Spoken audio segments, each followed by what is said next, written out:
Hello, this is our fourth video in the series of videos designed to support a new business startup with the business planning required to get that business going. So we're on to chapter 3, and this chapter 3 we call operations. Previously we've had a look at the startup, and we have had a good detailed analysis of what it's going to take to get going, to get from if you like a standing start to being up and running. Now we're going to have a really detailed and critical look at, well, what is the delivery about?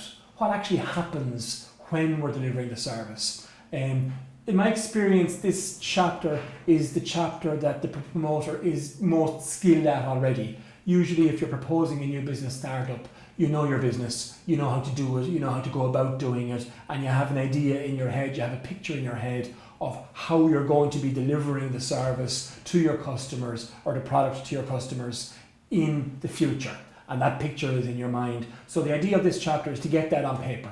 So we have a look at, okay, what are the logistics of delivery?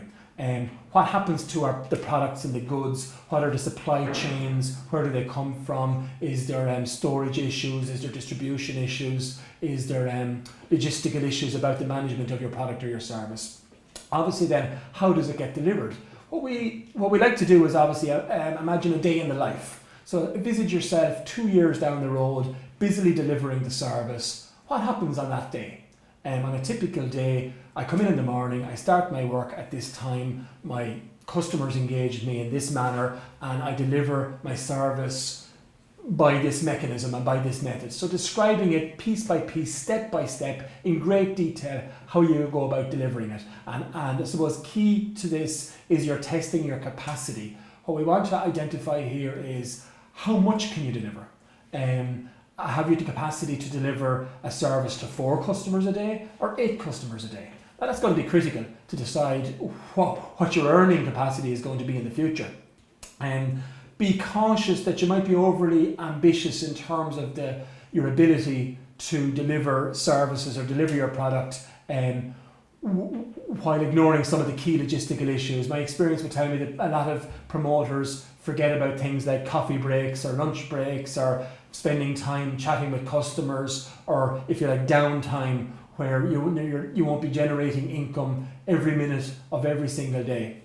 So we're having a look at a day in the life. We're having a look at converting that day to maybe to a week, to a month, to a year. If there's a seasonal variation in your business, you need to consider that, and the peaks and troughs and the number of hours you might need to put in at different times of the year.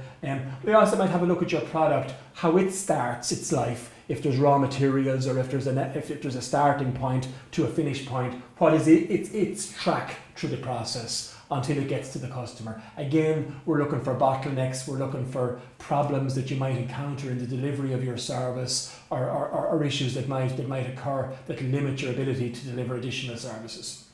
So hopefully being clear in your operational chapter will give you a good insight as to how things are going to pan out.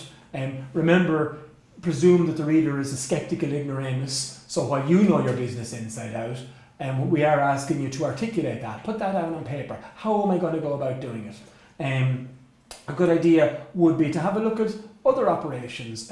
One of the best pieces of business advice I could give to a startup would be to find somebody who's already in exactly the same business or a similar business outside of your territory. So as far away as you can go, so they're not in any way threatened by your business proposition, and go to the other end of the country or even go abroad.